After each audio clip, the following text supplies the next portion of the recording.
Hello, I'm Dr. Bill Adams. I'm going to begin with reading a brief abstract of what I will discuss later. And it goes like this. The ability of a civilization to progress pragmatically, as measured by an increase in life expectancy, and intellectually, as measured by development of effective medical care, is shown to depend solely on liberty of the autonomous group acting in self-interest. The pervasive immorality of authoritarianism against the individual in either its egalitarian or political guises thereby thwarts mankind's natural rights and is proven to prevent the initiation and maturation of human progress. Remarkably, civil liberties subsequent to the Reformation, by recognizing natural rights and thereby releasing the inherent genius of the individual, explains the incredible increase in life expectancy, security, and comforts of modern life. Should natural rights be disregarded, an authoritarian shadow will envelop the globe, and civilization will return to a baseline empiricism of intellectual existence. Now, much of the content of what follows can be found at contratyrannos.com. That is the Isagorial Theory of Human Progress website. This presentation, however, particularly addresses the topic of human liberty at a time in our nation's history when the future of liberty is much in question. Over the next hour, I will present evidence that 1. Only in periods of broad-based liberty for the common man and woman has human progress been documented, and I have identified only 6 such periods. 2, that when that liberty is lost, as civilization regresses to a primitive baseline of intellectual existence. And 3, that the inviolability of human freedom is the essence of natural law, and to disregard natural law and natural rights will return us to the dark ages that, with but few exceptions, have prevailed since mankind first made its appearance on this planet. But following the Reformation in Europe and subsequent implementation of civil liberties, the prominence of the West in general, and America in particular, has placed a bridle on the authoritarian that has permitted a previously unimaginable increase in life expectancy, security, and material comfort for people around the world. It is the great concern today, however, that should the centralization of power presently occurring continue to reduce our freedoms and diminish our global status to that of other nations, no one will be protected from the authoritarian cloak that will inevitably envelop the world. Now, beyond a personal dislike or bad experience from the perceived injustice of authoritarian rule, contemporary arguments favoring limited government reflect deductive reasoning. These arguments are usually based on tenets of political philosophers who have argued individual liberty is an inherent right or a gift of God. And from this we can deduce that government should not interfere with our liberties, a conclusion consistent with limited government. This deductive reasoning is often supported by reference to the contentious subject of natural law. But to my knowledge, there has been presented no justification for limited governance using inductive reasoning. That is to say, reasoning based on objective gauges applied to human history and prehistory, that is, scientific proof. My recent 3-volume work, The Natural State of Medical Practice, provides such a proof. These are the 3 volumes. And so what follows is a summary of volumes 1 and 3 of The Natural State of Medical Practice. An abridgment has also been published entitled Medical Practice and the Common Man and Woman, A History. But a 700 pages and even more brief version has been requested, but one that includes all major salient points the unabridged work encompasses. That version I present here, and it roughly approximates the sequence of the abridgment's 38 chapters, with the understanding that much evidence supporting the work's conclusions and justification for including elements of circumstantial evidence is to be found only in the unabridged volumes. Now, some of what follows may seem unrelated to the main topic of human liberty, and that includes much that is pertinent to the practice of medicine. But it is through examining the history of medicine that I came to realize the vital importance of liberty in medicine's development and the grievous consequences of its withdrawal, from which evidence I now propose a theory that addresses both medical progress and human progress. Let me make a few more preliminary comments. I am a retired physician. The theory that I will discuss is, to my knowledge, new, but it is so elementary that it is hard to believe that it has not been previously propounded and subjected to criticism. The theory is based on no work of my own. It is based on published work of hundreds of experts in archaeology, anthropology, linguistics, history of medicine, and other disciplines. Furthermore, I did not set out with any goal in mind other than trying to determine if history could provide us with ideas on how to better provide medical care to our patients. In fact, some of my conclusions, such as the irrelevance of Renaissance medical discoveries to modern medical practice, seemed so preposterous when I first wrote them down that I didn't delete them because I wanted to be able to insert contradictory evidence. Unexpectedly, the more I looked at the issues and evidence, the more they seemed to be correct and to fit into a pattern with that of other times and places. And so it is from these observations that I have derived the isogorial theory of human progress.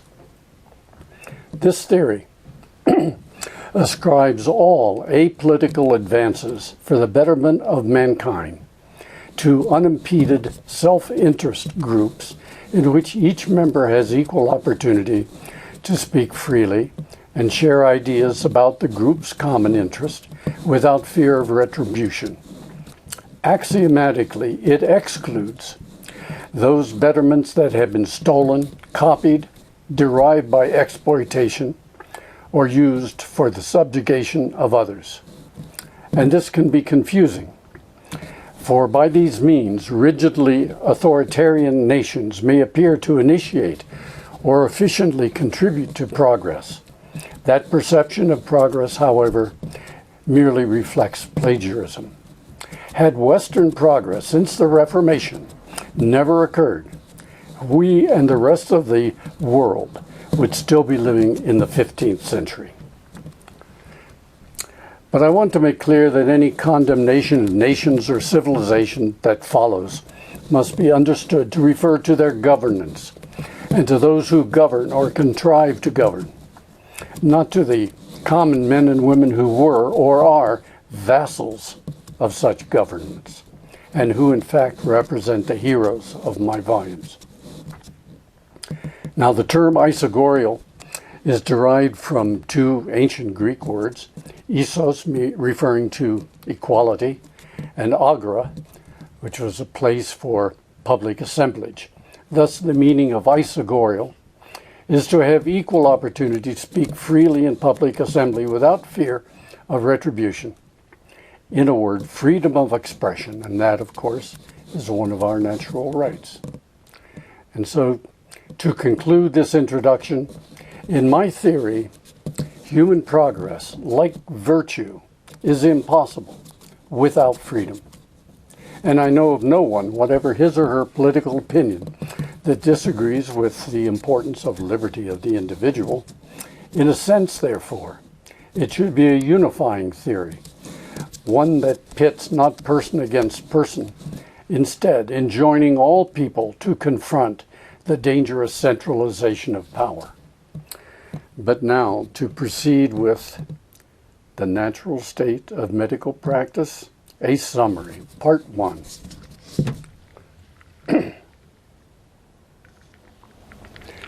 This is the historical assessment.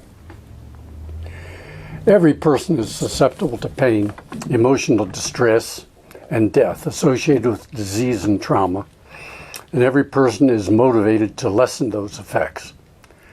To understand the natural state of medical practice and to explain the profound conclusions concerning human progress that emerged from its study, we therefore use medical practice as a universal gauge of progress. Thus, first, we must analyze the great variety of medical practices that have existed throughout history and prehistory, so that characteristics of success or failure of human progress can be identified. To begin, there must be mention of the medicine man or shaman, who some think represents the ancient or primitive forebear of the modern physician. This is incorrect.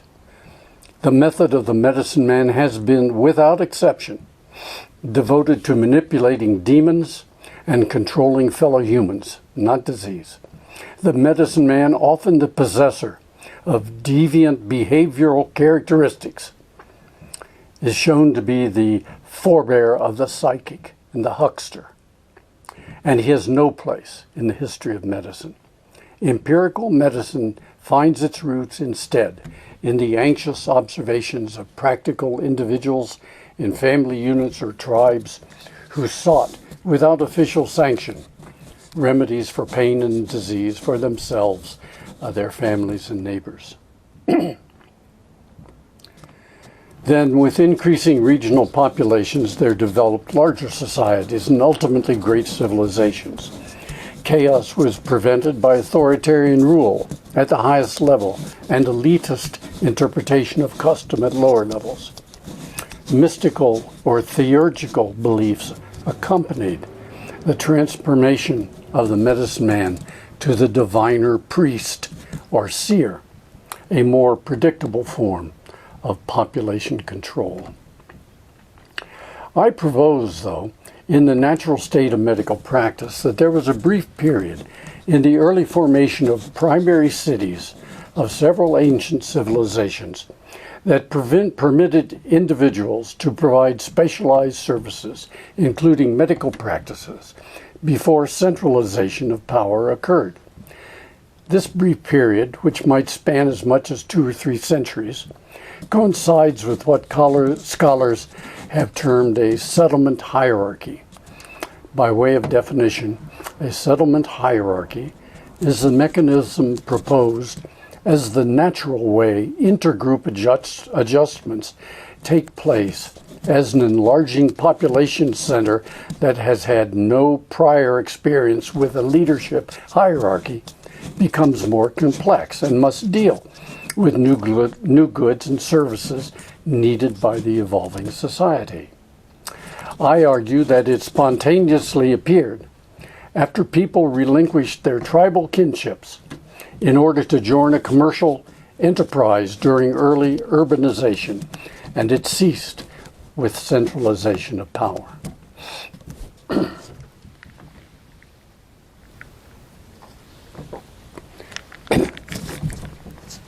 In my first example, the early Mesopotamian civilization of Sumer had acquired by 3100 BC an early form of rational medicine and a primordial physician, the Azu, although the nature of that medicine and its practitioners is only now being appreciated.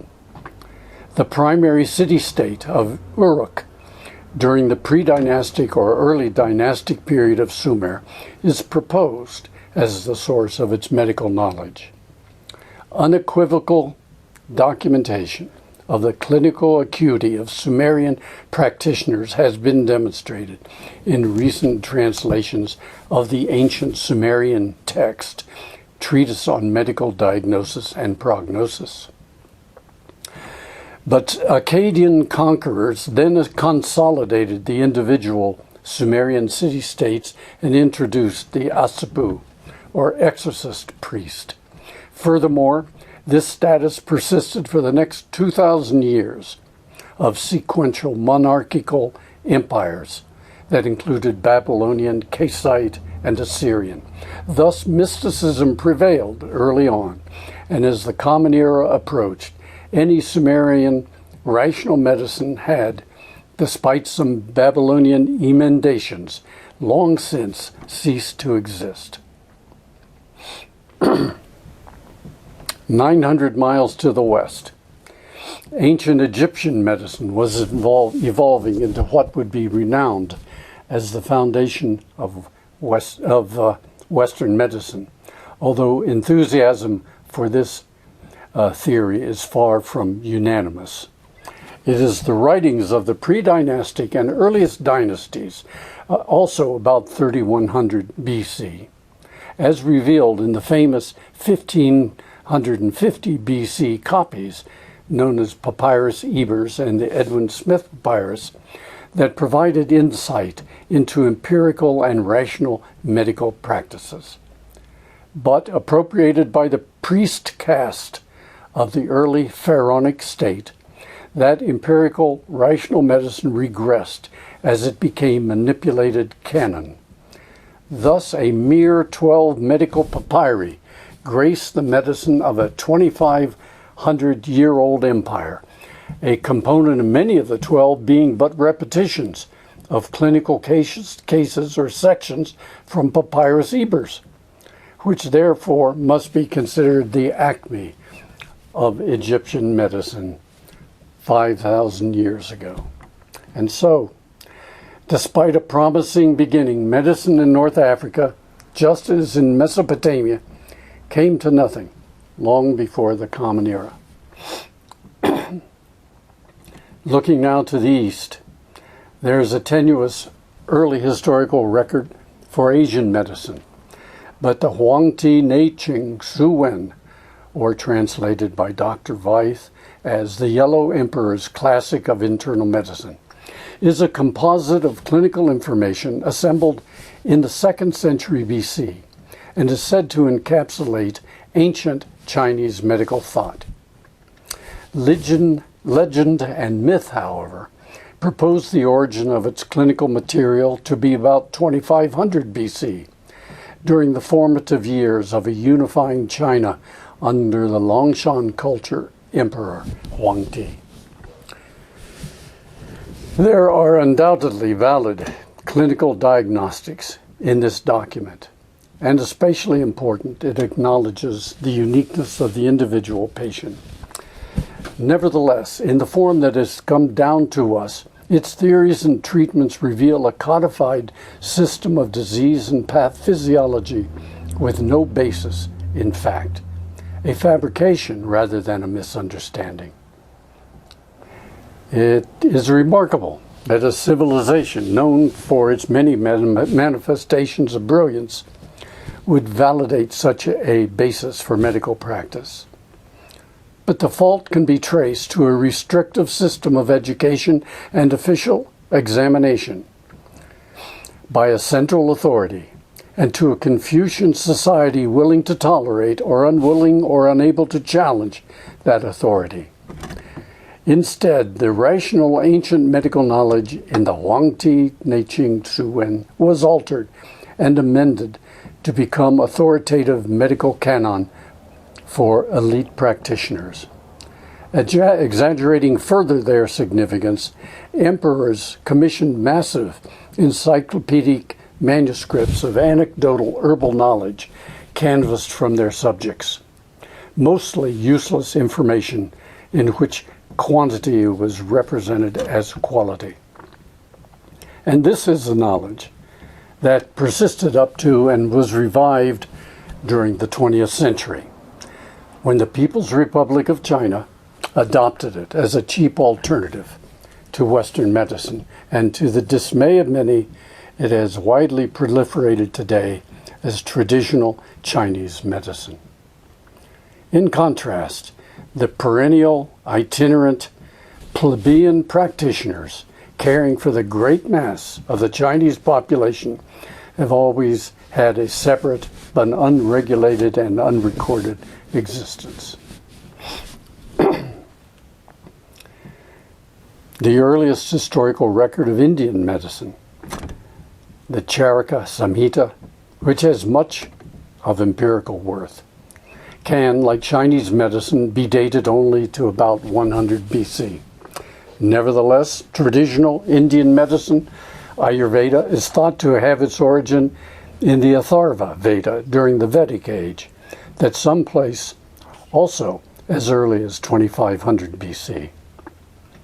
But with the advent of Hinduism, about 500 BC, it came under the hegemony of the Brahmin or priest caste, even medical training being within their purview. Practitioners were viewed as low-class persons. The medical texts were infused with elements of Hinduism that changed their initially rational features to numinous. Concomitantly, there was centralization of medical authority within practitioner guilds that were integrated into regional monarchical governments. Despite the insertion of elements of Hippocratic medicine following Alexandrian and Islamic intrusions into the subcontinent, traditional Indian medicine would have changed little up to the present time, were it not for assimilation of elements of Western medicine since the 18th century. The popularity of Ayurveda in part rests on its being a less expensive alternative to scientific medicine. Now, moving halfway around the globe, the practice of medicine is barely definable in the ancient Americas. There's virtually no written medical literature. Some idea of the medical environment can be derived from figurines and herbal lore, but with no evidence of communication between professionals. The conclusion is that if there were practitioners, they were local medical empiricists. In many pre-Columbian societies, shamans were positioned to influence social direction, but no evidence of medical organization, professional or otherwise, has been identified in pre-Columbian art or other archaeological finds. Finally, in the contested lands between Mesopotamia and Egypt, there arose epical creeds and ideas. But historical assessment of their nomadic tribes is limited because of disruptions among their societies and the disappearance of perishable textual materials. The Bible is the principal source of their histories, in part supported by archaeological finds, in part at odds with them. Amid the flux of cultures and migratory tribes just to the east of the Mediterranean, it is ancient Hebrew medicine that is best documented, and that can be credited to religious writings that began to accumulate in the 8th century BC. Notable features of Hebrew medicine were an intolerance of magical devices and a distinction between medical practitioners and priests. Although the nature of medical practice is limited, it probably had rational as well as empirical components. But an unsettled tribal existence could explain why a formal and ultimately scientific medical organization did not develop. Roman domination provided the colophon to indigenous medical practices. Now, a profound inhibitory effect on medical progress has often been attributed to religions, and it is with this in mind that the Levant was chosen to conclude this brief view of primitive and ancient historical authoritarian societies and their effects on medical practice. For it was Hebrew prophets who first began to neutralize earthly authoritarianism, using the morality of the individual as judged by an almighty God, thus opening a path to social equality. The profound consequences of this to medicine will be explained.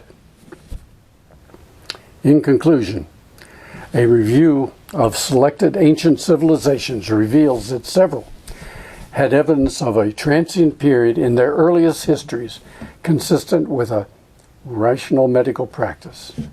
But within authoritarian society, medicine did not benefit from the social advantages of a metropolis or the efficiency of centralized services, inevitably and promptly becoming, with the limited exception of Hebrew medicine, manipulated canon. None of the regions cited can claim precedence in originating a natural state of medical practice or of progress toward scientific medicine, for none reached a steady state beyond that of the empirical. But the unheralded arrival of a new political system was soon to challenge and then surpass in greatness all that had gone before. And we come now to the ancient Greeks and Hippocrates. I have proposed three broad categories of reasoning available to the history of ideas. First is that which is reasoned by a solitary individual. Second, that which is being reasoned by unequals. And third, that which is being reasoned in common counsel. The first describes the individual, especially in primitive society, whose idea or discovery has little chance for propagation or improvement. There's simply no one else to critique or help implement that idea or discovery. The second introduces the ruler, chief, or patron that characterizes authoritarian relationships in societies large and small, whereby an idea or discovery essentially becomes the property of the more than equal, the chief, rather than the less than equal. That would be you and me. The third describes a consequence of the democratic trend that first developed in ancient Greece. That consequence is a koinon, a word you will hear frequently in this monologue, and which means common counsel, where members equally and openly shared, debated, and implemented their ideas. And I can't find an equivalent term in English.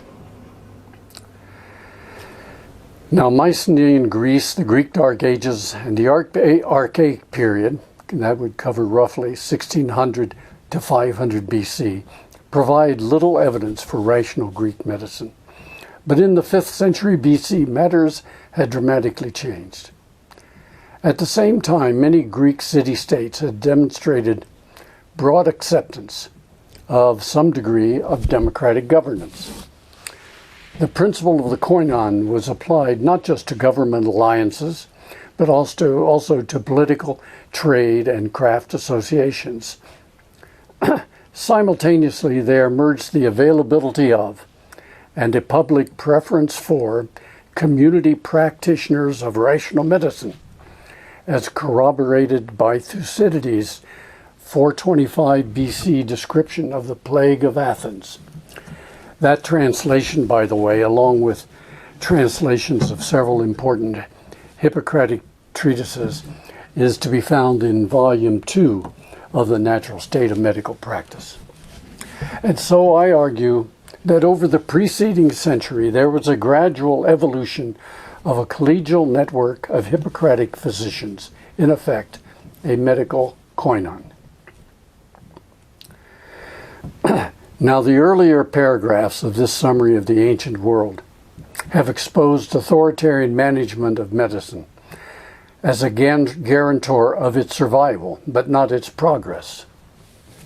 In Greece, the advance through monarchy, aristocracy, tyranny, and thence to democracy reflected political progress in Athens and other Hellenic city-states. and there was a corresponding decrease in centralization of power. You may wonder why a tyranny would immediately precede democracy, but as Euripides wrote, the tyrant must the many strive to please. And so some ancient Greek tyrannies have been likened to a primordial form of democracy, because the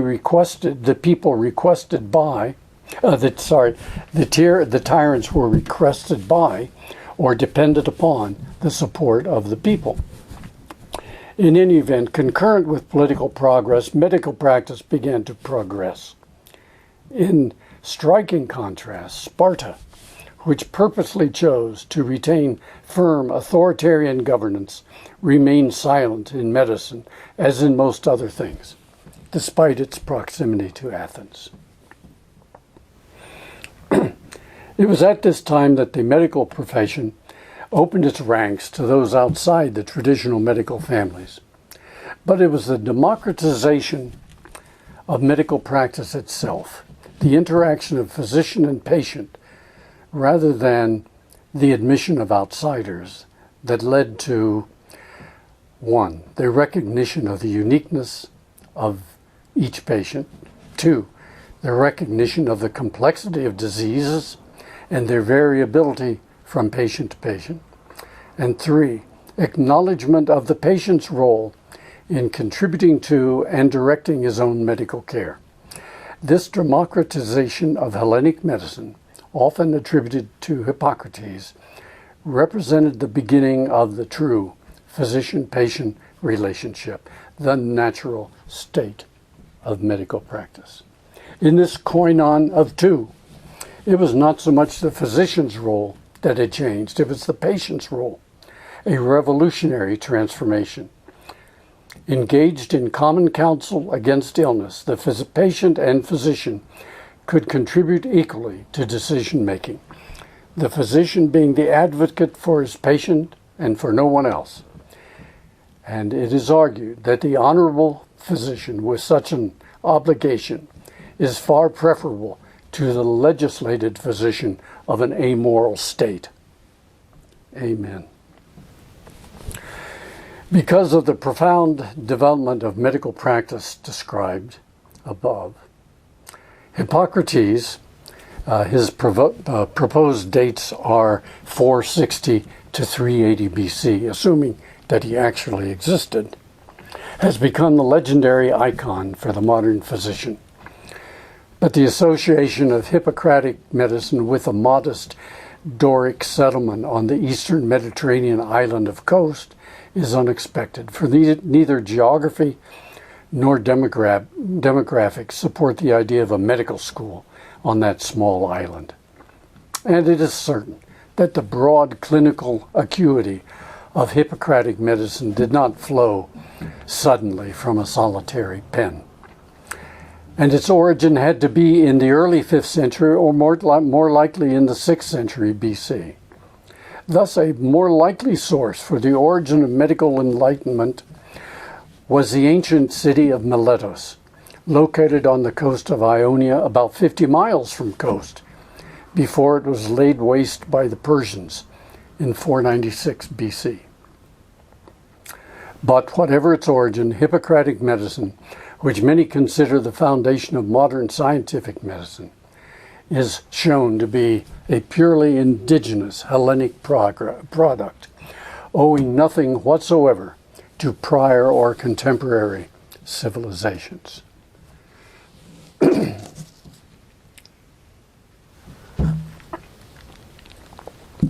Now, lifetime in medicine affords limited opportunity for the tedious acquisition from first-hand clinical experience of new data or observations sufficient for publication.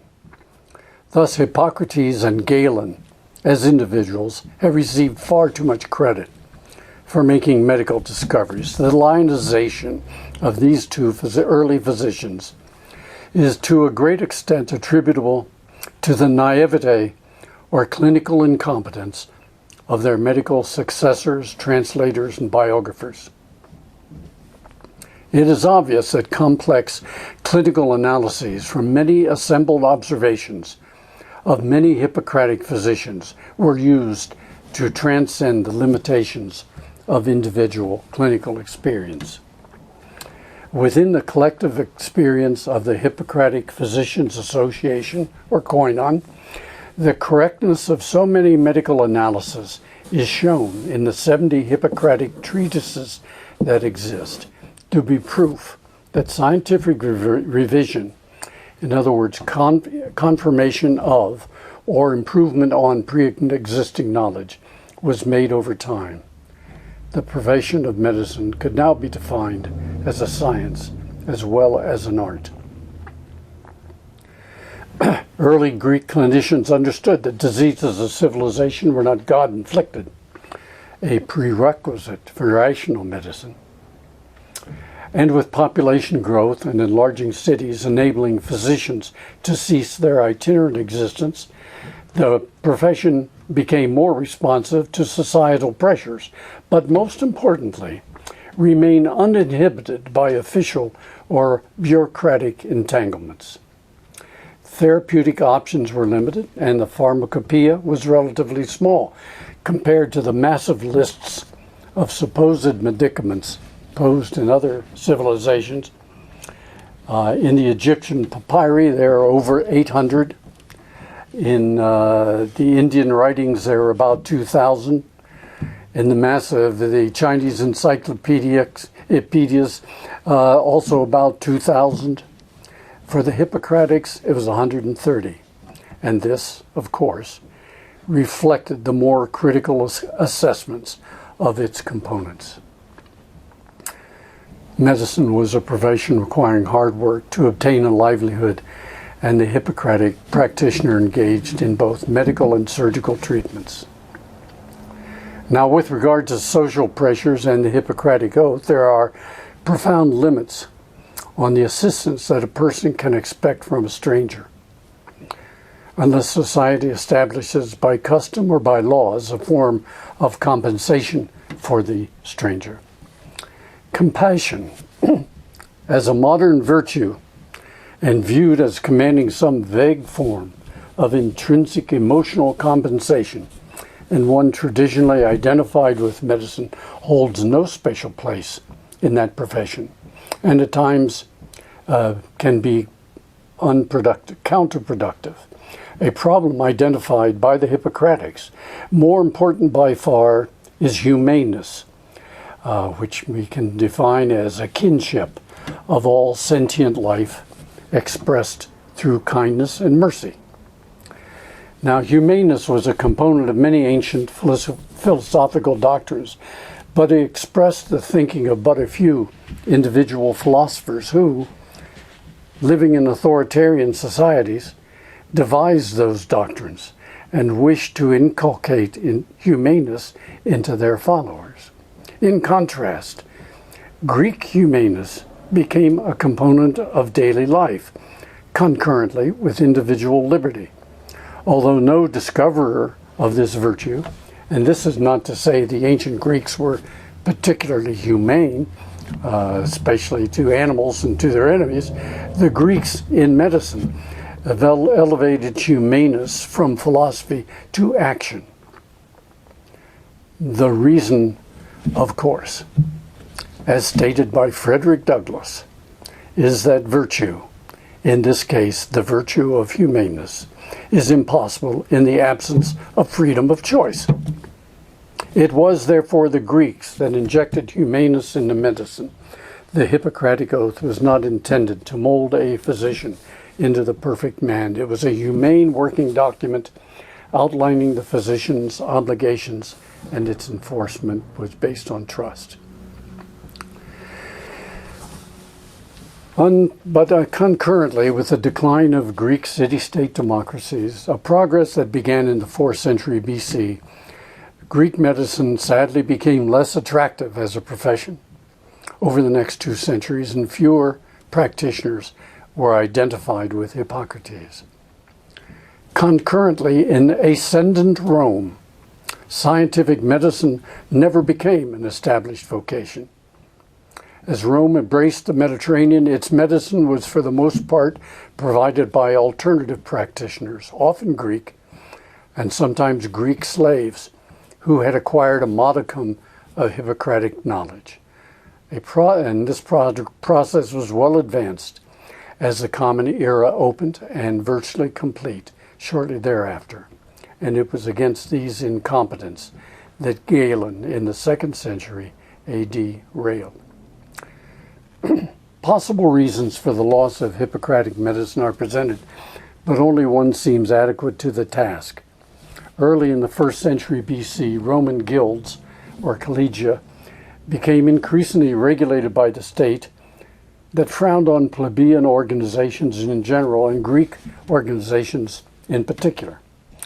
Thus, in addition to a diminishing number of Hippocratic physicians, concurrent with a declining and destabilized Greece, the proximate cause of the loss of scientific medicine was the medical profession's inability to sustain within the Roman world medical koinons, or venues of common council, as a source for medical excellence.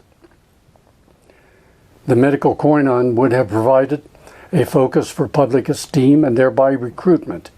In its absence, medical attrition was quantitative rather than qualitative, but it was complete. After the Caesars and their successors were replaced in the 4th century AD by a theocratic bureaucracy, nothing remained to fill the void produced by the disappearance of the Hippocratic clinician as the Dark Ages approached.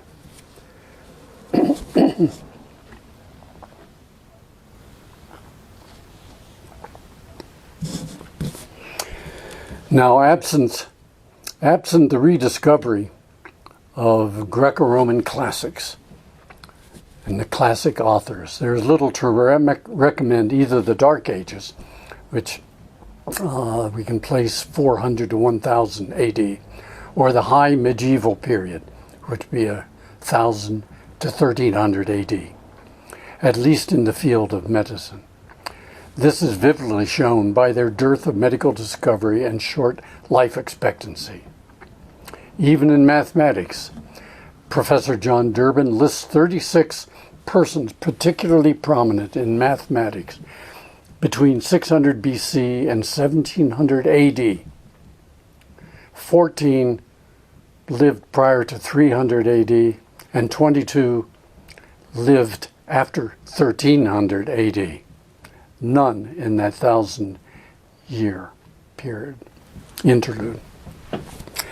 Hippocratic medical practice in the Eastern Roman Empire was never established, and with the fall of Western Roman Empire and the onset of the Dark Ages in Europe, medicine became the work of the layman, usually a member of the local monastery. Medicine as a profession had become extinct. As Dr. Garrison lamented in his famous History of Medicine, in the Dark Ages, the state of surgery throughout Europe, Italy excepted, was worse than had existed at the time of the Trojan War, 2,000 years earlier. But much Hippocratic learning was preserved by 6th century Nestorians in Chandashapur, Iran, passing in subsequent centuries into Persian, Islamic hands, and then slowly re-entering Europe by the 11th century. Humanists then reopened the books of ancient scholarship, but this would have led to little had not medieval Europe retraced the political steps of ancient Hellas, passing sequentially through feudalism, aristocracy, and then tyranny in the guise of the Italian Renaissance.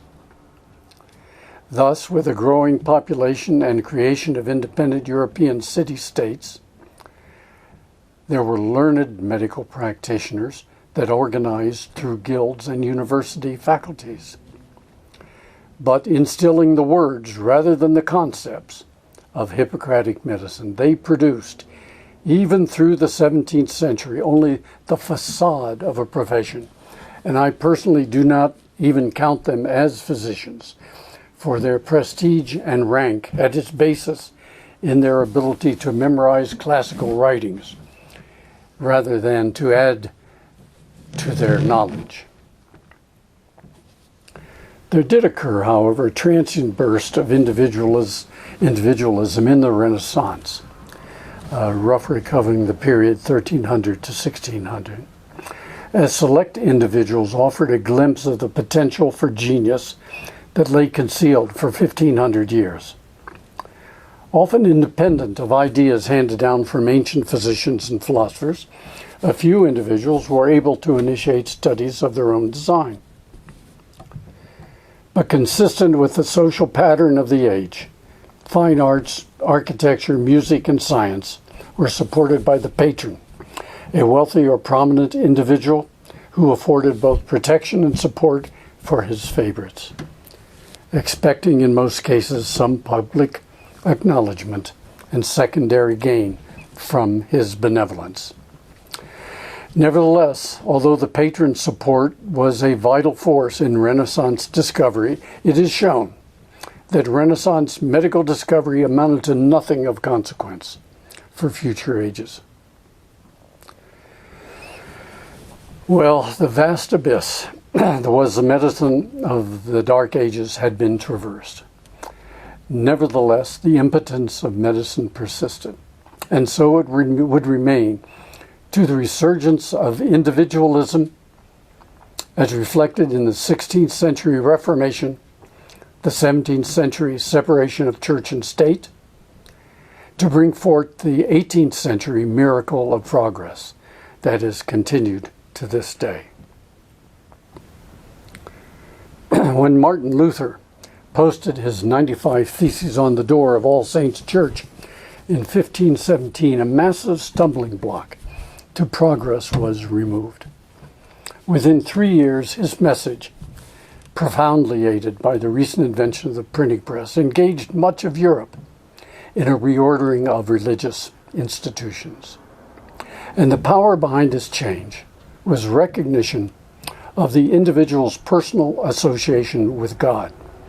No longer would the common man and woman be constrained adherents of a pan-European doctrinal kinship distributed among fiefdoms.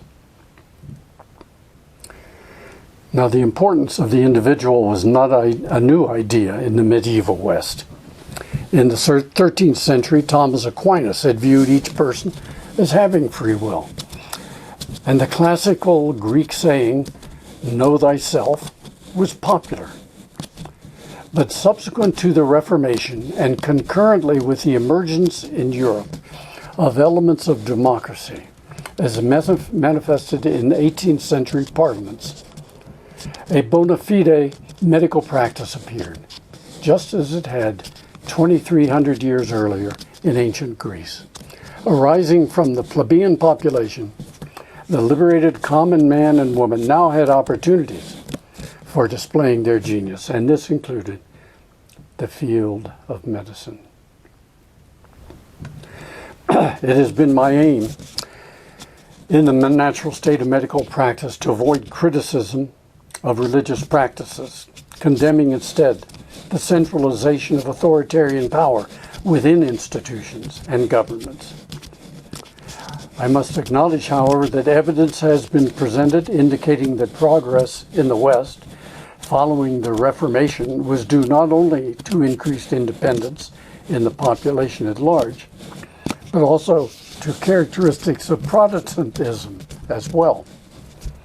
The German theologian, Dr. Ernst Troeltsch, provided the classic defense of this proposition, concluding that it was the escape from medievalism, a consequence of the, quote, religious individualism, quote, end quote, of Protestantism that contributed to our modern world. Calvinism, he pointed out, arose to contrast with the authoritarian premises, manorial world, and compromises of Luther. Troeltsch agreed with Dr. Max Weber that the ethico-religious spirit of Calvinism had a spatial significance for the capitalistic spirit. On the other hand, to be fair, the Catholic historian Christopher Dawson in 1947 wrote that it is almost an historical accident that our scientific age coincided with man's abandonment of spiritual order, meaning the medieval period. Well, whatever the relevance of Protestantism, Northwestern Europe and Great Britain were the principal sites for the reincarnation of the Hippocratic koinon. Autonomous professional organizations then appeared throughout Europe and the United States, and medical journals improved the work of the profession. Discoveries would now be vetted by the new koinons, and physicians began to successfully compete with the medicine men of their day. And there were many. Evidence shows that it was the unencumbered physician and his organizations, not the medieval universities, nor the Renaissance patronage, that would bring about a second approximation to the natural state of medical practice. And so, let's consider the eminent Cambridge physiologist Sir Michael Foster's statement that, quote, "It is one of the lessons of history of science that each age steps on the shoulders of the ages which have gone before," end quote. And this is shown to be humility misplaced. Herein is found support for the assertion that modern medicine would have progressed to its present point even without Hippocrates or the Renaissance. It is shown in the natural state of medical practice that in each of the three eras, Greco-Roman, Renaissance, and modern, equivalent discoveries were not only made, but were made independent of any prior discoveries and without sophisticated technology. A logical corollary is that many seminal discoveries and inventions of the 18th and 19th centuries could just as well have been made prior to the Common Era, had freedom for the individual and for group associations, the koinons, prevailed in the Greco-Roman world. I give many examples of this in Volume 1, but among those many examples, let me give 4. There is in the Archaeological Museum of Rhodes a series of 6th century BC quartz lenses with graded focal lengths engraved on their frames. They are thought to have been used to make fine jewelry. And a Cretan quartz lens from the Greek Archaic Age was found to have an approximate magnification of 20x. Now, a 20x magnification permits recognition of blood flowing through capillaries of a living frog's web, well within the range of a jeweler's loupe. Given a bit more time, such lenses would surely have been applied to human anatomy, lesions, sputum, urine, and the like.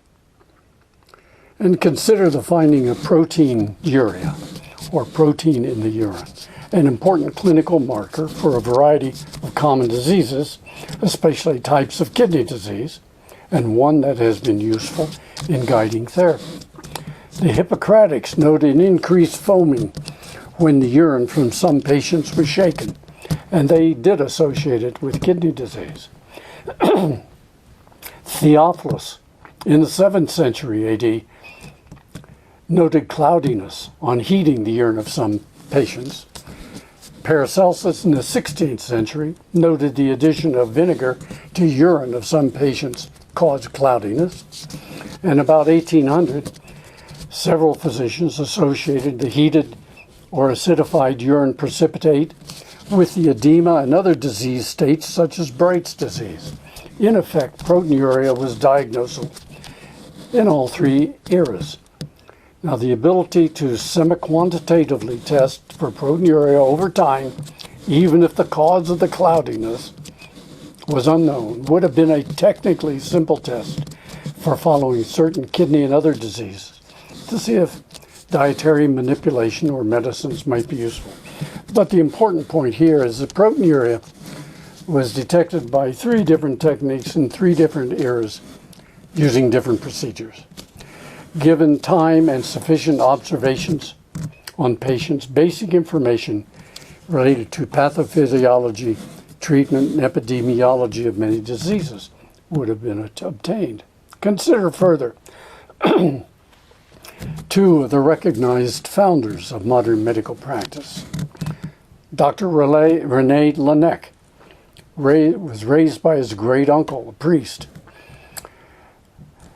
after his mother died when he was 5 years old. And he is praised for invention of the stethoscope. But by applying the ear to the chest wall, the Hippocratic physician localized pleural effusions and heard friction rubs. For the first time in 1628, William Harvey reported similarly listening to heart sounds. Then in 1818, Laennec reported his invention of the stethoscope. Wanting to listen to the chest of a young woman, he decided to roll up a pamphlet of paper with one end on her chest and the other applied to his ear. He found her heart sounds were better heard. He then made wooden models. Great popularity of the stethoscope followed. But that is not the reason Laennec is considered one of the founders of modern medicine. While hearing chest sounds are indeed improved, as late as the 1930s, there were still some modern physicians who felt that applying the ear to the patient's chest was every bit as good as a stethoscope for clinical purposes, and a cardiac usefulness for the ancient technique was reported in the journal Circulation in 1975. But the great step forward was Laennec's extensive association of his stethoscopic findings with the clinical status of his patients, and from findings at autopsy, and this was published in 1819. And so the very valuable auscultation of the chest using different techniques occurred at varying times over the many centuries, but its value ultimately resided far more in the acquisition of clinical data than the physics of the stethoscope. And this the Hippocratic physicians would have done had their initial efforts continued unimpeded.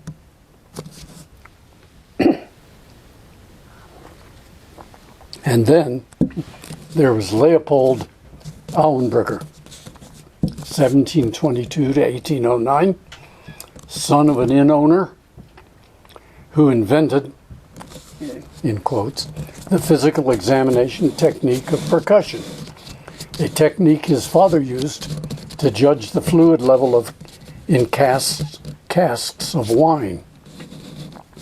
But the 2nd century AD physician Aretæus had distinguished ascites from timonites by a form of percussion, and it is likely also that the Hippocratics did so, inasmuch as they were able to differentiate ascites from tympanites. And percussion of the skull had been used by cowherds in the 17th century to detect intracranial tapeworm cysts in animals that were treatable, temporarily at least, by drainage. But it was Auenberger who, over 7 years, collected detailed observations on his many patients and correlated percussion results with the clinical status and autopsy findings, publishing them in 1761 in a small volume of 95 pages. To summarize, scientific auscultation and percussion of the chest and abdomen vastly improved the understanding of the internal status of the body, with ramifications in medical and surgical treatments prior to invention of the X-ray machine in 1896. The stethoscope, per se, was little more than an innocent bystander. It was instead the careful clinical observations on many patients by Laennec and Auenberger that proved their usefulness and provided the stimulus for further scientific discovery and invention, something that could just as easily have happened in ancient Greece, given but a little more time. And add to this the probability of a primitive clinical microscope and a simple semi-quantitative test for proteinuria, there's little question but that a revolution in clinical medicine would have been at hand.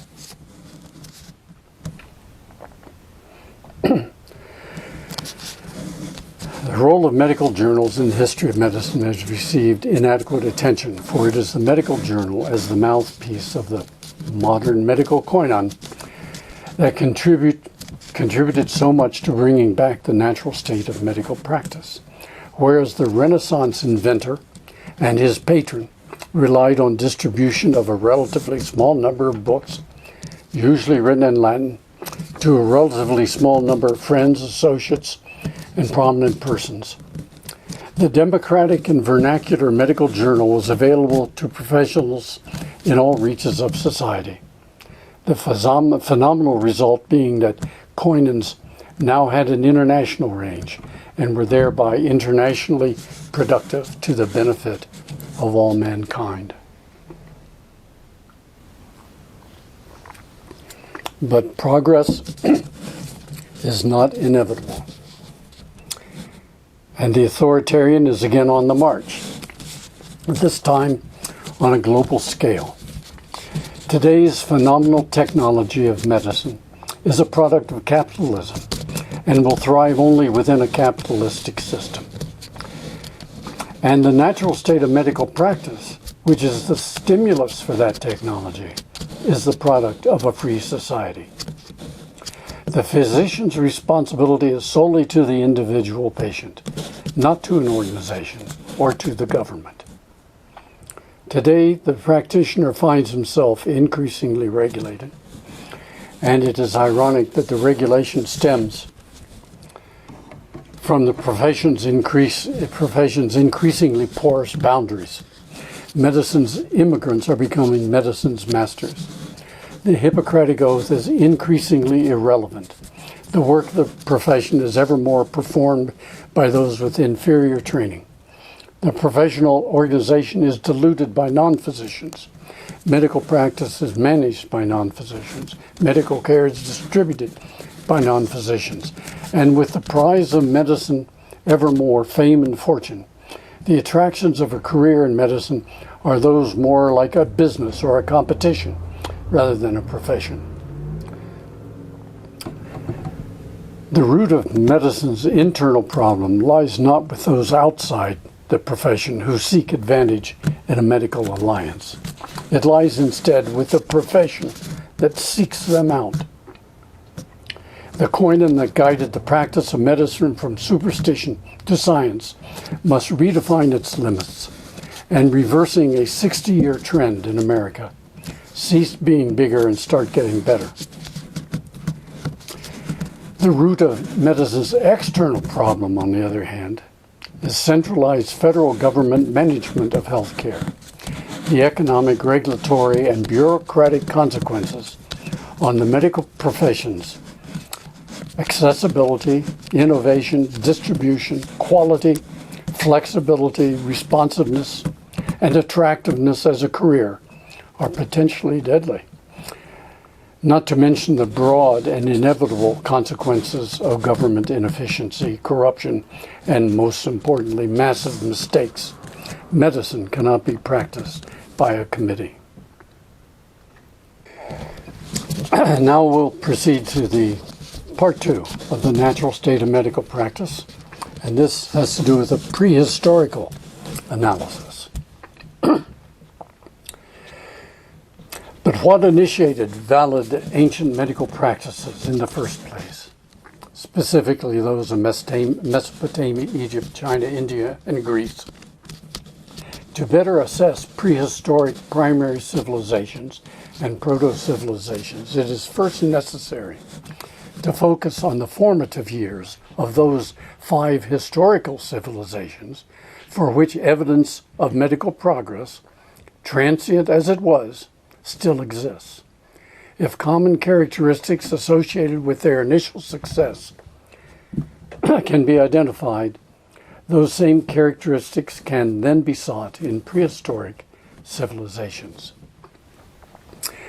Recall that the famous ancient medical writings exist for each of the 5, and I have reviewed all of them in translation, and including related scholarly papers. And in the natural state of medical practice, I present some of their content and my opinions on their scientific merit. So let's start with ancient Greece and the city-state of Miletus. The history of Miletus from its founding until its razing by the Persians in 496 BC is briefly reviewed, with a focus on its early government and commercial enterprise. Miletus, arising de novo in the 11th century BC, is selected as a paradigm population for an attempt at understanding the origin of the medical successes of Hippocratic Greece, because the small island of Kos can be disregarded as the source. Now, Miletus was a primary city-state in that it was not founded by a branch, as a branch of a larger settled society. Reaching a population of about 10,000 and having many colonies by 800 BC, it was prosperous and commercially dominant. Information on its governance, internal politics, commerce, social structure, and its many notable citizens is reviewed in the natural state of medical practice. Selected metrics and observations, including population size and density, physical area of hegemony, governance, monuments, and life expectancy are then summarized.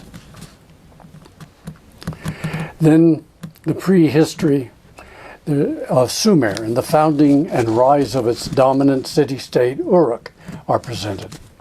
The early agricultural and commercial prosperity of that city before its conquest by the Akkadians in 2350 BC is proposed as the social milieu in which a network of medical practitioners acquired the ancient wisdom of clinical medicine that would find its way into later Babylonian medical writings. Extant writings and legends suggest that the independent Azu, or physician, was recognized as a commendable member of society probably as early as 3200 BC during the late Uruk period, although a mature cuneiform probably was unavailable to record his observations until about 2900 BC. Suggestions of early democratic process exist, and it is concluded that the likely timing of the clinical material found in the Sumerian Treatise on Medical Diagnosis and Prognosis was in the late Uruk period or the First Dynasty, before rigid dynastic control supervened. In Egypt, the original compositions that would be transcribed about 1550 BC and subsequently known as the Ebers and Smith medical papyri can be traced to the proto-dynastic or early dynastic periods of Egyptian history. The proto-dynastic would be 3300 to 3085 BC. In addition to linguistic evidence, reasons for this claim are presented.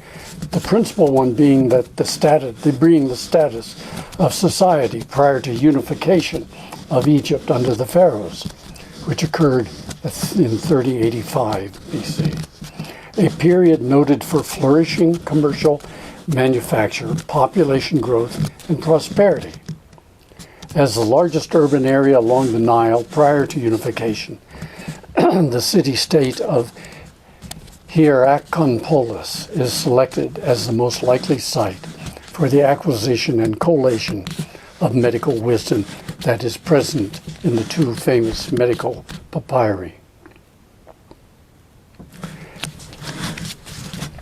To India, recent archaeology has revealed the remarkable remnants of an Indus River Valley civilization that may parallel in scope the Mesopotamian. In contrast to Uruk, the minimal evidence of fortifications and social stratification provide traditional support for a relatively egalitarian social organization in the region for much of its history. The prospering Indus River Valley civilization, roughly 2600 to 2000 BC, had access to the Arabian Sea, to Central Asia, east through the sub-Himalayan belt across the Indian subcontinent and to the tropical south. New findings indicate the local culture, rather than any Indo-Aryan immigration, was the likely source of at least a portion of the 4 Vedas that have guided Indian culture ever since.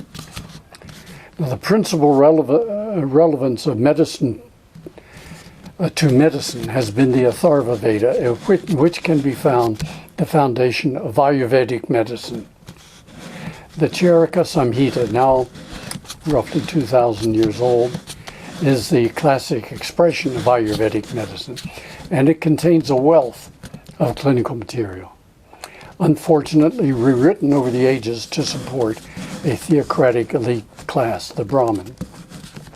But the original objective observations probably derive from the Vedic age, when the Indus River Valley civilization was commercially flourishing, suggesting the presence during that much earlier period of a network of medical practitioners in its prospering early cities. That such medical acumen was a rural acquisition following the decline of that civilization is untenable. And again, looking eastward, legend holds that it was in the time of the Yellow Emperor, about 2500 BC, that the Chinese medical classic, the Huangti Neiqing Suwen, a dialogue between the Yellow Emperor and his ministers, was composed. Although modern documentation places its composition about 150 BC, at that time its contents were already considered ancient. The traditional location of the Yellow Emperor is northeastern China. An example of the contemporary Longshan culture city-state in that region is Liangchengsen, a prominent coastal commercial center, and one noted by archaeologists, in part from the nature of its ceramics, to be relatively free from centralized authoritarian control. Although no medical presence has so far been uncovered from archaeological sites, it is proposed that the medical observations in the Huangti Neiqing Suwen were first made in such an urban environment. Over the centuries, substantial new content was amended and emended, but underneath the New Age additions and the heavy editing in the 8th century AD by Wang Bing, a non-physician, the practical and sometimes acute observations made by those ancient practitioners can be detected. These, the true authors of the authentic portions of the Huangti Neiqing Suwen, will remain unknown, but we can opine about the social world in which they worked. Now, in reviewing the preceding 5 civilizations, we think of the 4.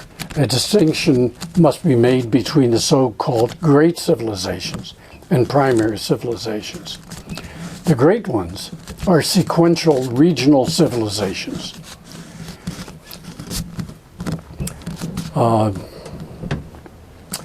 But their geographic continuity and longevity, when achieved or maintained by conquest, is popularly viewed as a manifestation of greatness, but that's an epithet clearly unearned. A primary civilization, on the other hand, arises de novo, is independent of a pre-existing civilization, has the freedom to lay the groundwork for cooperation, specialization, and subsequent prosperity before authoritarian centralization occurs. Thus, each of the 4 great civilizations in Mesopotamia, Egypt, China, and India began as a primary city-state. Those 4 city-states and Miletus are compared with regard to size of the local population, the regional population, population density, and other things. The term heterarchy is introduced, and a definition of heterarchy is a multifocal system of management in a social system in which there is no permanent head. And then this is followed by a discussion of cities and urbanization in general. So that takes care of Miletus and the 4 great civilizations.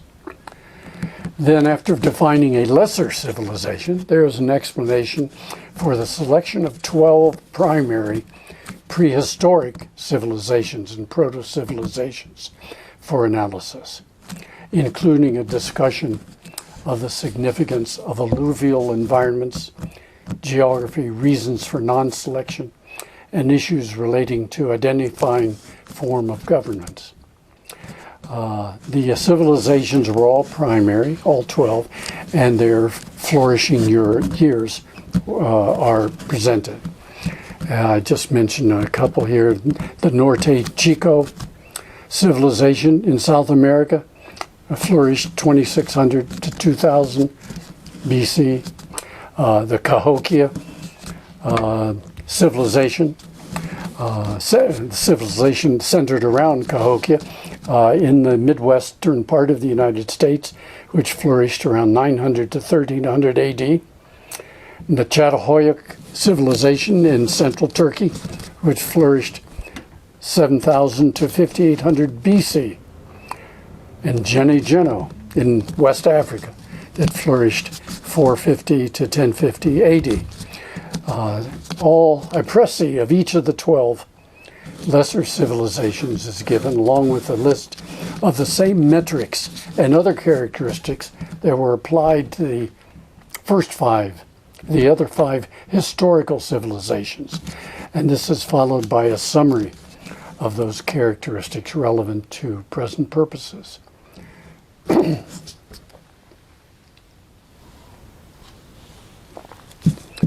With those data now in hand, and getting closer to the end of this presentation, limited and circumstantial as the data are, discussion focuses on lifestyle decisions and urbanization.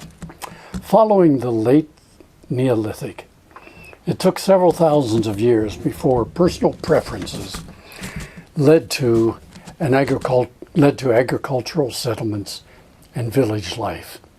That decision was clearly not an easy one. Focal commercialization then led to urbanization. But with one possible exception, a most remarkable finding is that in none of the 12 prehistoric civilizations or proto-civilizations was there evidence of formal medical care or medical care of any kind. This was so despite the long duration and the large size of some of their well-defined population centers. Çatalhöyük in the 7th millennium BC in central Turkey, population 8,000 to 10,000, lasted over 1,000 years. Geni in sub-Saharan Africa in the 1st millennium AD had a population as high as 50,000 and flourished for 600 years. And the Kukateni Tripilia civilization in Eastern Europe that had centers of population of 10 to 30,000 and lasted over 1,000 years, no evidence of any medical establishment or medical care. Now this must be compared to the mere 2 or 3 centuries over which ancient Greece and the modern West moved from simple empiricism to scientific understanding. And then I discussed the Australian Aborigines, who, with their strong kinship systems, have, for at least 50,000 years, failed to develop either medical practitioners or a single town. Now, a separate issue is life expectancy, and of those 17 civilizations mentioned in this monologue, for which there are data, the average life expectancy is little more than 35 years for the common man and woman, and children usually did not know their grandparents. A sad commentary on social organizations of the human species,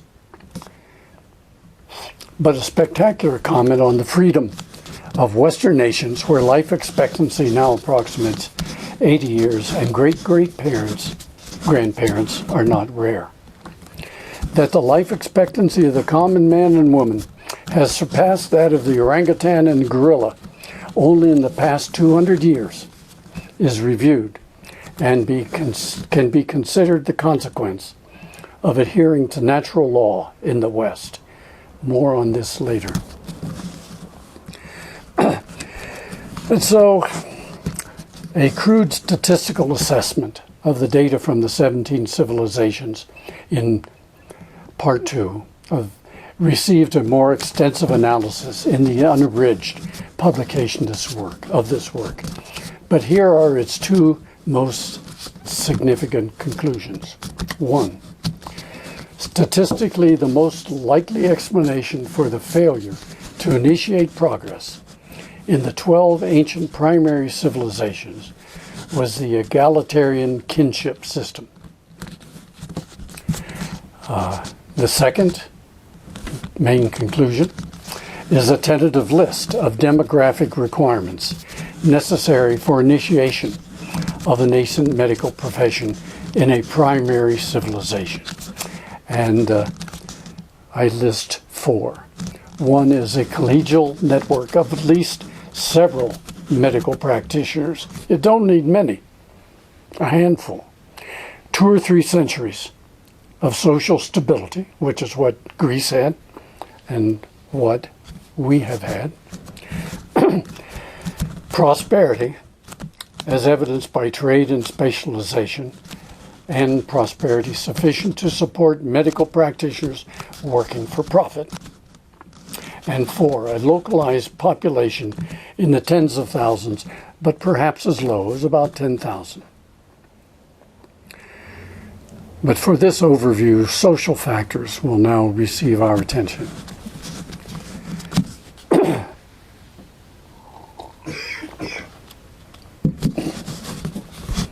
Egalitarianism is closely examined because its effects are greatest in that segment of ancient populations from which medical practitioners arose, the plebeian or commoner class.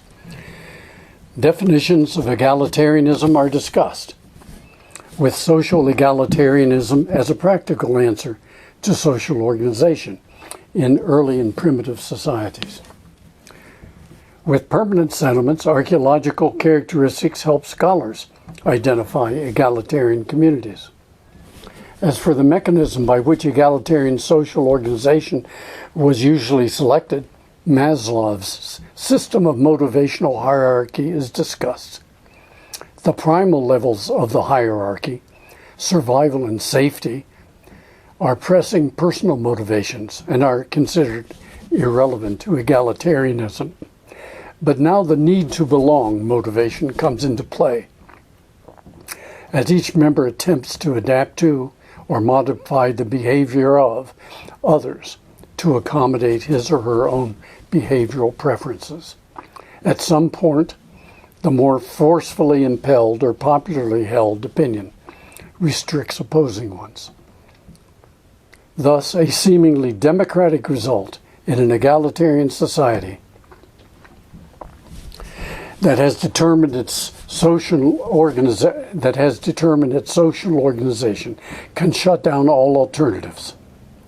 Primacy of the band or tribe over the individual also demands redistribution, another inhibitor of progress.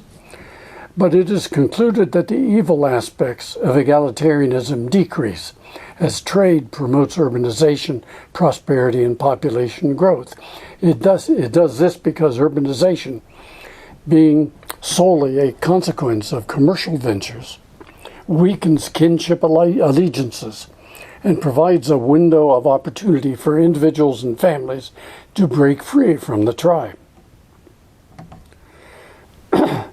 To break free from the kinship means that individuals can now respond to their own needs rather than those of their leader or their society.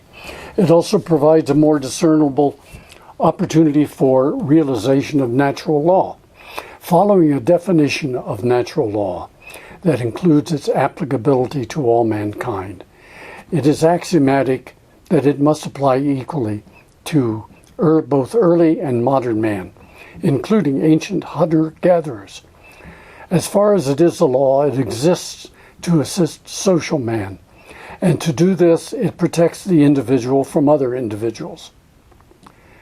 Because of the varying definitions of natural law, the concept as used here is equated with the moral sense, as described by Dr. James Q. Wilson.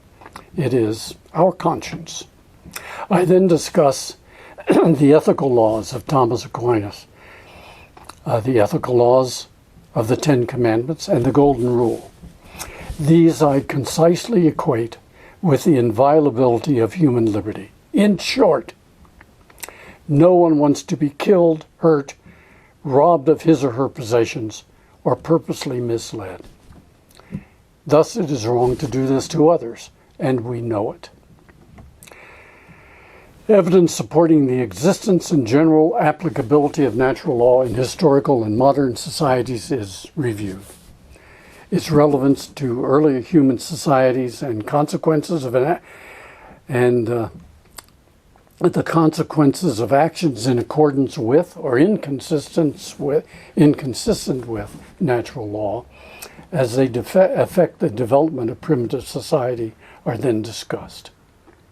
The conclusion is that social egalitarianism and egalitarian kinships include within their strategies infringements on individual freedom inconsistent with natural law and are therefore immoral.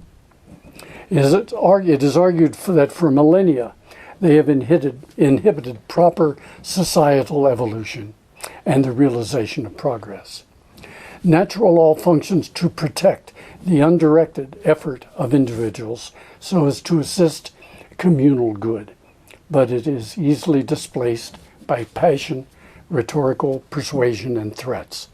Sadly, as a consequence, the felonies of a few have over thousands of years devolved great misery upon the many. Briefly mention the role of writing in promoting progress. It is concluded that inscribed symbols first develop as a tool for commercial operation. But proper writing is a sign of progress, not a cause of progress. In this sense, it can be equated with a medical practice as an early marker of progress. Once matured, the usefulness of the tool is remarkable to the point that it becomes unexpectedly an intellectual end in itself, and it abets progress. This is a nice example of spontaneous order and unintended good. It is therefore the formation of small autonomous groups promoting self-interest that, although developing in parallel with writing, are the true initiators of progress.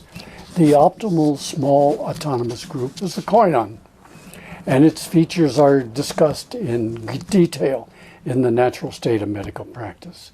It is proposed that independent self-interest groups are more likely in a hierarchical society than a monarchical society, because such a society permits individuals to forego previous allegiances and thereby be free to pursue specialized self-interests that evolve as part of the previously mentioned settlement hierarchy. And so, concluding part 2, after a definition of historicism and a review of its criticisms, it is argued that historicism, which some argue allows us to predict future events based on historical experience, may justifiably identify some basic threats to human progress, and as an aspect of social science should not be discarded. It is further argued that historicism has yet to be fairly tested, for history has never recorded a satisfactory civilization. Duration is surely not a guide. The negative social consequences of political authoritarianism on the maturation of progress, as discussed in part 1 of this summary, and of social egalitarianism on the initiation of progress, as shown in part 2, have been identified in this work. The importance of smaller groups to progress is discussed, and a profound distinction between democracy and liberty of the individual is noted. Progress, which emerged from release of the plebeian class, was not the consequence of democracy. It was the consequence of recognition of rights of the individual that permitted the voluntary autonomous group of plebeians, fed and led by self-interest, to discover and invent. That type of group, labeled herein as the koinon, finds its place at the pinnacle of the proposed new theory, the isogorial theory of human progress. Democracy is nevertheless useful, for it is the only form of governments that can accommodate the existence of koinons, meaning that it is the only form of governments that up to a point can resist the temptation to preclude or otherwise interfere with self-interest group activity. And it is the not so subtle threat of today's centralization of political power that such support can be withdrawn on a massive scale. I have gone on a long time. I apologize, but I must give you the epilogue to this story.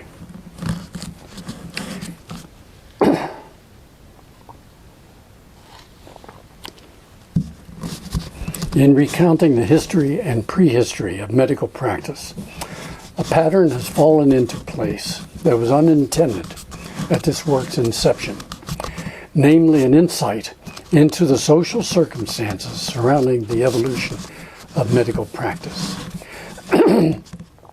Medical progress, used here as a surrogate for both pragmatic and intellectual progress, has always been prepared to emerge from the shadow of existential threats that can be acute, poignant, and demanding.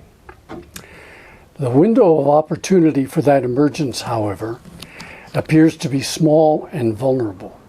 Had it been otherwise, much advanced knowledge of a modern nature might have been available in what we now call prehistory. Indeed, the prehistoric human experience might have been significantly shorter had the escape from egalitarianism by our ancient forebears occurred sooner. Based on data from the Population Reference Bureau, it can be estimated that 100 billion humans died, most at a young age, and with no effective medicines or analgesia in terrible misery, between 50,000 BC and the 18th century AD. At which time the natural state of medical practice was reinstituted in the West, and modern medicine and its scientific ramifications proceeded to mollify or prevent many of the miseries of humankind, dramatically improving what is bureaucratically termed QALY, or Quality Adjusted Life Year, and doing so on a global scale. It is a fair deduction, given the evidence in the natural state of medical practice, that a large proportion of those dying before the age of modern medicine would have had access to improved medical care had the escape from egalitarianism been permanently successful thousands of years ago. Nevertheless, with the remarkable progress that has been made in the past 3 centuries, perhaps mankind has finally and permanently ridded itself of a self-imposed serfdom that has led to the intellectual entrapment of the mass of humanity and has shuffled all past civilizations to their demise. But in doing so, it has left historians with only the history of authoritarian machinations and the monuments recording the tragedies of human folly, rather than the story of the common man and woman from which to untangle the story of mankind. Thus, the question to be posed is not what happened in our past. It is instead, what did not happen? Although what did not happen will never be known, why matters happened as they did is now known. The root problem having hereto been overlooked, as the forest is overlooked for the trees, is demonstrated in the present work. Authoritarianism in its many nefarious forms, one being social egalitarianism. It is proposed that recent efforts of the West, successful so far, and in retrospect the few and temporary successes in ancient times, can be attributed solely to liberty, but not just of liberty of the individual. More importantly for human progress, it is the liberty of the autonomous group with focused self-interest. The reason is disarmingly simple. Two heads are better than one. In other words, the koinon, or common counsel. Now, the desire for and appreciation of liberty is inherent in every human heart, a component of the individual conscience traceable to natural law. That subtle human attribute that is neither genetic nor learned, but has been available to all mankind since the first man and woman. Always in the past have authoritarian policies or doctrines pushed the good genie of our conscience back into the bottle as the authoritarian conscience ascended and asserted its own definition of right and wrong. In our age, however, a marvelous expansion of both progress and an appreciation of liberty in promoting the welfare of all mankind can be attributed to consequences of the Reformation. Indeed, it may be stated that the natural state of medical practice, as defined and historically interpreted herein, has contributed to unprecedented healthful longevity because of beneficent consequences from Western society's adherence to natural law.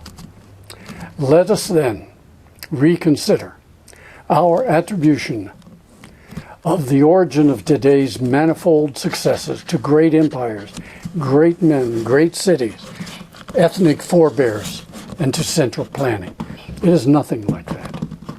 They are but the headline-catching flotsam on the far more interesting sea of humanity.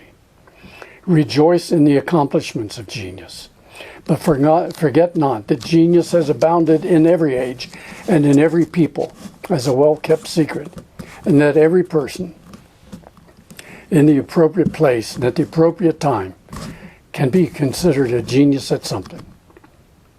Indeed, the unique genius of Homo sapiens lies in its variations that are expressed best in the ability of that species to recognize the benefits of peaceful group deliberation by free individuals for their varied ideas with a goal of self-interest, focusing on the problem at hand.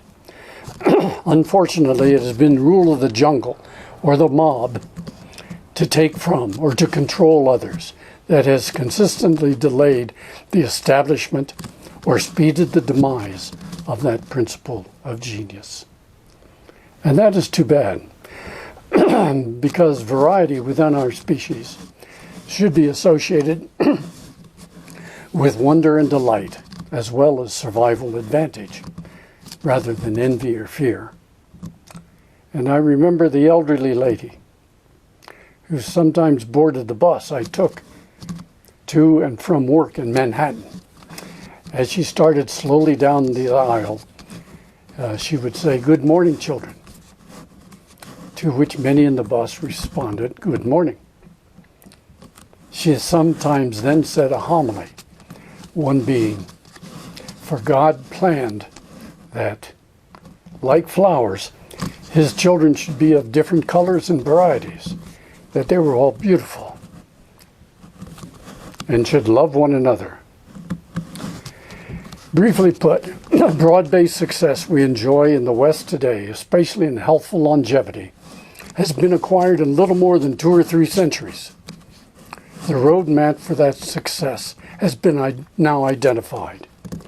In history and prehistory, the course of the natural state of medical practice coincides with the course of liberty of the individual. That liberty allows expression of innate genius of our species as magnified through various human agencies. But success is sporadic and human history suggests it is not permanent. For the unceasing authoritarian quest for control over and uniformity of every human behavior using all necessary means of coercion remains today an increasingly threatening presence at home and globally.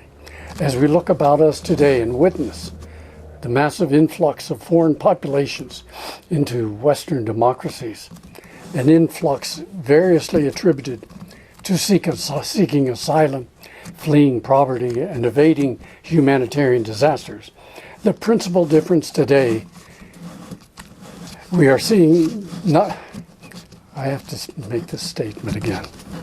As we look about us today and witness the massive influx of foreign populations into Western democracies, an influx variously attributed to seeking asylum, fleeing poverty, and evading humanitarian disasters, what we are seeing is nothing more than an escape from egalitarianism and its consequences. The principal difference being today in both the magnitude of the problem and the frantic efforts being made by Italian's immigrant who now knows by virtue of modern communication that he or she need not chance survival alone in the jungle or the savannah when they leave their kinship or comradeship, but in that country just just across the border, there's a better life, liberty, and the possibility of happiness. More than just medical practice is in the balance. Thank you.